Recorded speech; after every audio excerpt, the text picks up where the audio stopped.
এইটো উৱলি যোৱা এটা ভঙা পজা। দৰিদ্ৰতে কোঙা কৰা উচ্চ শিক্ষিত ব্যক্তি বাবুল বৰাদেৱৰ ঘৰ।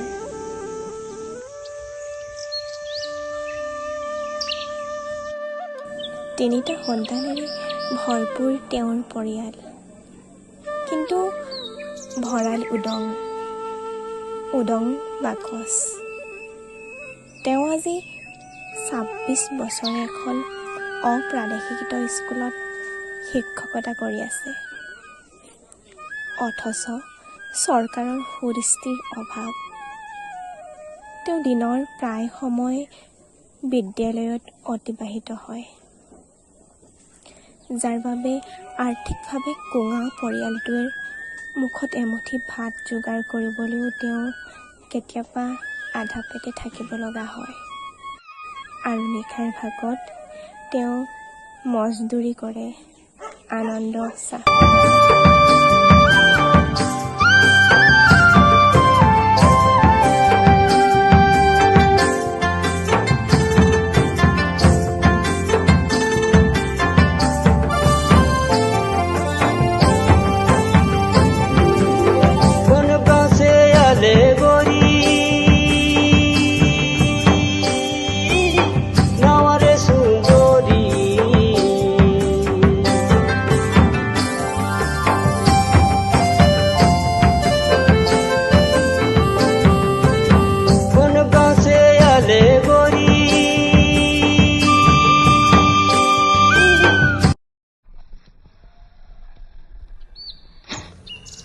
সময়বোৰ পাৰ হৈ গৈয়ে থাকিল। দিনক দিনে বয়সো বাঢ়ি আহিল সন্তানকেইটাৰ। ৰাইজে আজিকালি তেওঁক চিঞৰি মতা হ'ল।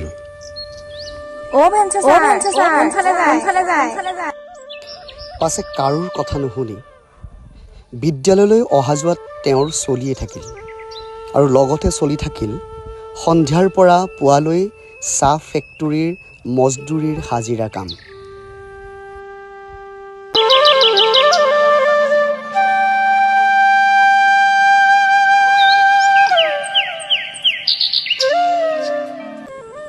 দিনক দিনে সমস্যাবোৰ বাঢ়ি আহিল তেওঁৰ। বহুতে ক'লে, বাদ দে বাবুল, এই স্কুলখন আৰু তোৰহে নহয়গৈ, আৰু এনেদৰে ভেঞ্চাৰ স্কুলত লাগি থাকিলে এদিন ঘৰৰ আটাইকেইটাই নোখোৱাকৈ মৰিব লাগিব। মই কিন্তু কথাটো তোক এতিয়াই কৈ থলোঁ। আৰু এটা কথা শুন, এই ভেঞ্চাৰ স্কুল এইবোৰ নহয় বুজিছ নাই। অন্ততঃ ঘৰখনৰ কথা কিবা এটা ভাব।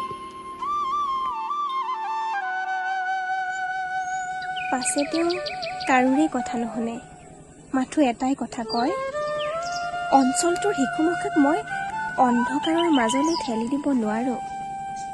লাগিলে মোৰ ঘৰখনেই অন্ধকাৰত ডুবি যাওক।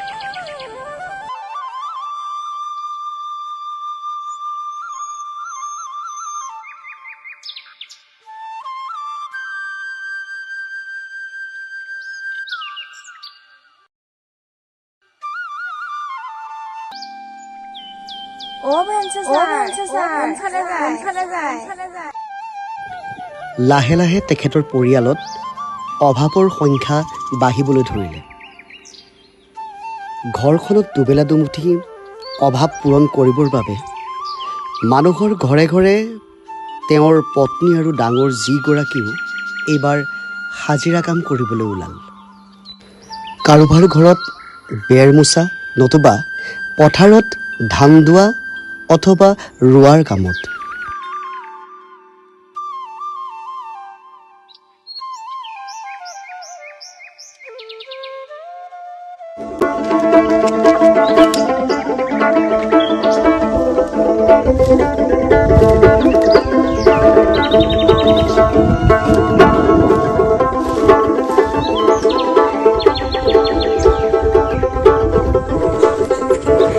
আহিল অৱশেষত ২৬ বছৰৰ মূৰত ভাল খবৰটো আহিল। ৰাইজে কোৱাৰ দৰে ভেঞ্চাৰ স্কুলখন প্ৰাদেশিকৃত হ'ল। তাৰ মানে বাবুল চন্দ্ৰ বৰা ছাৰ এতিয়া ভেঞ্চাৰ ছাৰ নহয়, চৰকাৰে স্বীকৃতি প্ৰদান কৰা এজন যোগ্য শিক্ষক।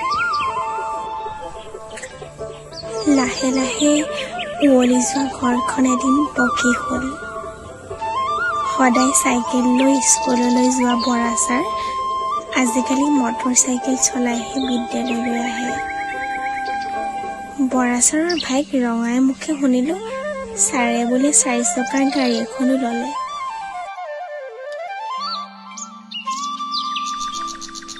পিছে কিমান দিন বিদ্যালয়ৰ প্ৰতিজন ছাত্ৰ ছাত্ৰী নিজৰ ল'ৰা ছোৱালী বুলি ভবা ছাৰ হাতৰ তলুৱাই দি সময় বছৰ সৰুকে আজি ছাৰৰ অৱসৰৰ সময়।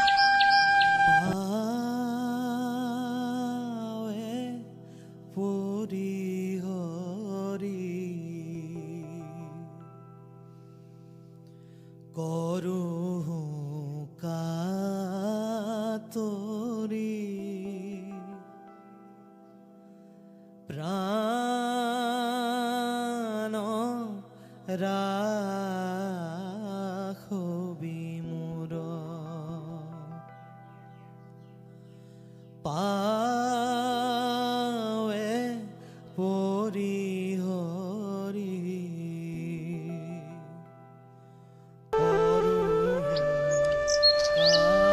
আজিৰ পৰা বিদ্যালয়ত কটোৱা সময়বোৰ বৰা ছাৰৰ বাবে অতীত হ'ব।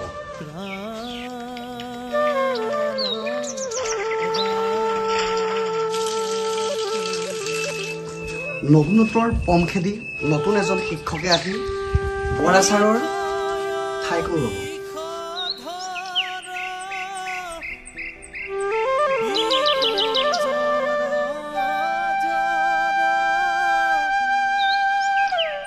কিন্তু বৰা ছাৰ বাঞ্চপুৰ মধ্য ইংৰাজী বিদ্যালয়ৰ বাবে এদিন চাগে স্মৃতি হৈ যাব বৰা ছাৰ। কিন্তু তেওঁ নিজ হাতেৰে গঢ়া বিদ্যালয়খনৰ প্ৰতিটো কোঠাই চাগে সোঁৱৰাই থাকিব এইখন বিদ্যালয়ৰ বাবে শ্ৰীযুত বাবুল চন্দ্ৰদেৱে কৰি যোৱা শ্ৰমদান আৰু ত্যাগৰ কথা।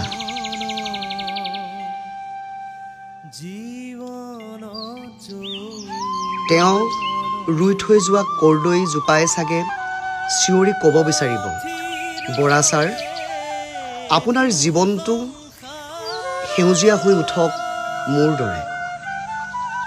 পুত্ৰ পৰিবাৰ হবহি অসাৰ কৰবুকা হেৰি সাৰ